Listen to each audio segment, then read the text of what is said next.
Dominican media mission की ओर से सबों को जय सु।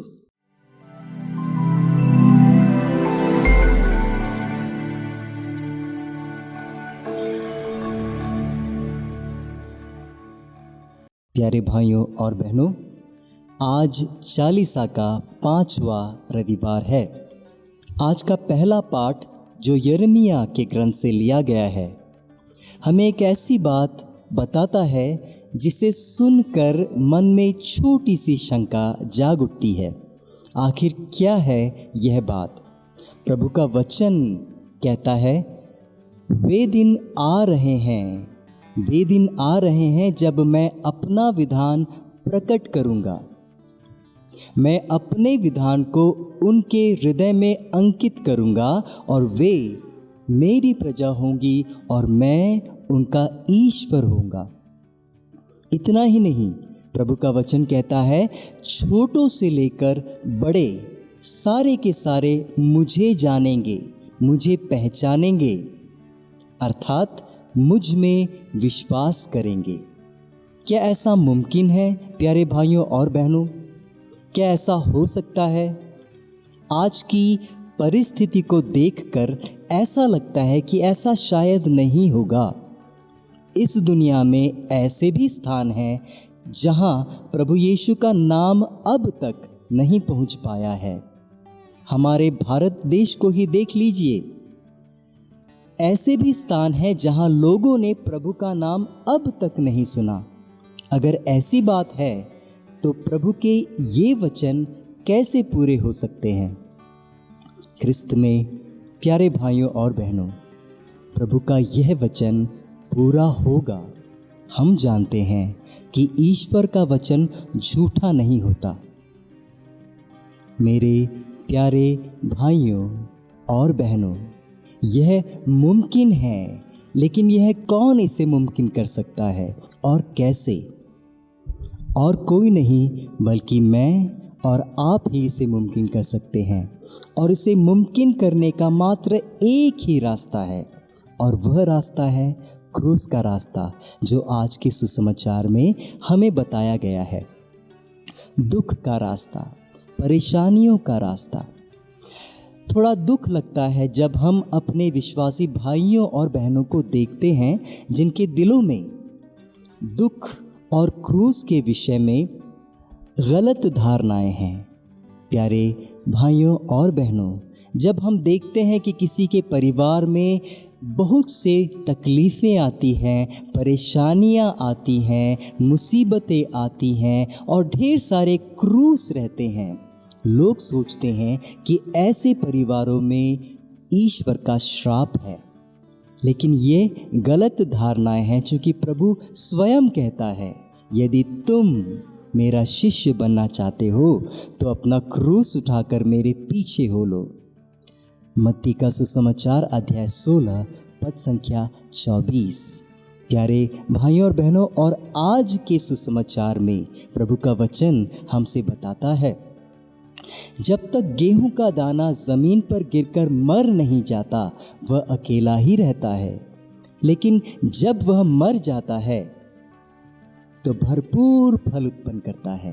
प्रभु यीशु के दुख भोग, क्रूस मरण और पुनरुत्थान पर मनन चिंतन करते हुए हमारे मन में एक प्रश्न उठ सकता है कि प्रभु के जीवन में प्रभु के दुख भोग के द्वारा किस प्रकार के फल उत्पन्न हुए।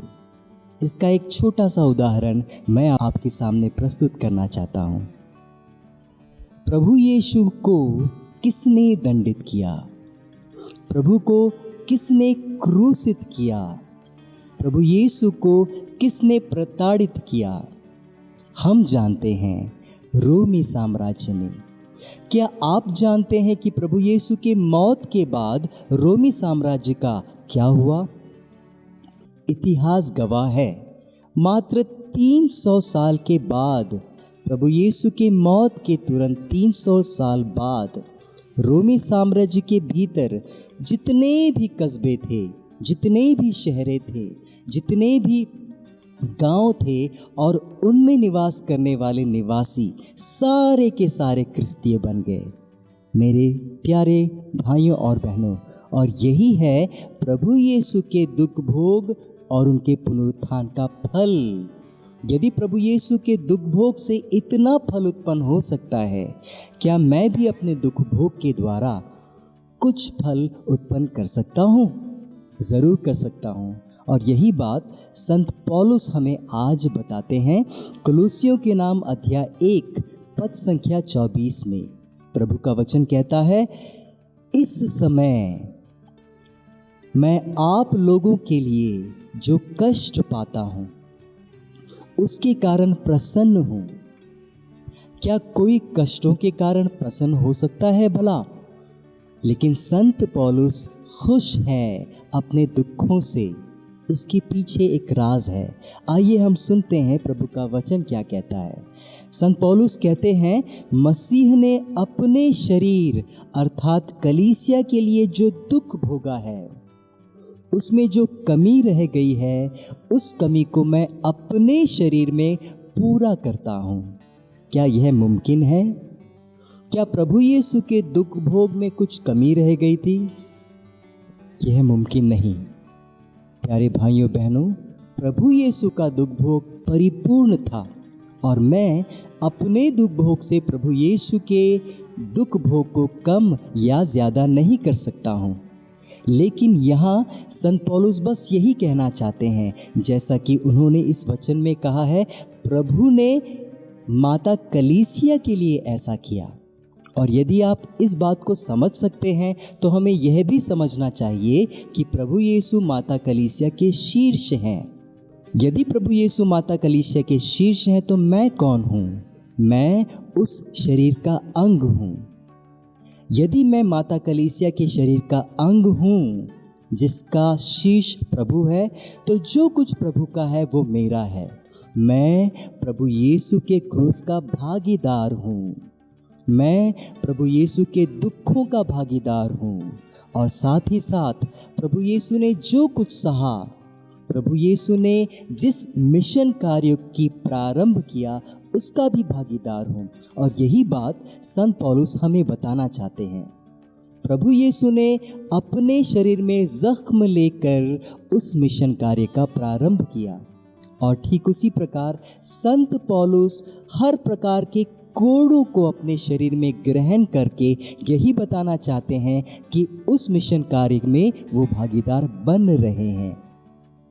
मेरे प्यारे भाइयों और बहनों, जिस बात को हमने प्रारंभ में सुना था कि ईश्वर का विधान उन लोगों के बीच में प्रकट हुआ है, ईश्वर उनका ईश्वर है और वह उनकी प्रजा है। जब हम अपने दुखों को प्रभु यीशु के दुखों से मिलाएंगे तो यह भी हम बोल सकते हैं, कह सकते हैं कि प्रभु यीशु की कृपा से हमारा दुख भी फल उत्पन्न करेगा। मैं आपसे अनुरोध करता हूँ, आप एक क्षण मौन रहकर माता मरियम को क्रूस के नीचे देखें। प्रभु यीशु का टूटा हुआ शरीर माता मरियम के गोद में है। ठीक उसी प्रकार जिस प्रकार माता मरियम ने अपने दुखों को प्रभु यीशु के दुखों से मिलाकर ईश्वर की महिमा की, हम सबों को यहाँ आमंत्रित किया गया है कि हम भी इस चालीसा काल में अपने दुखों को माता मरियम के साथ प्रभु यीशु के दुखों से मिलाएं और ईश्वर की महिमा हो। आमीन।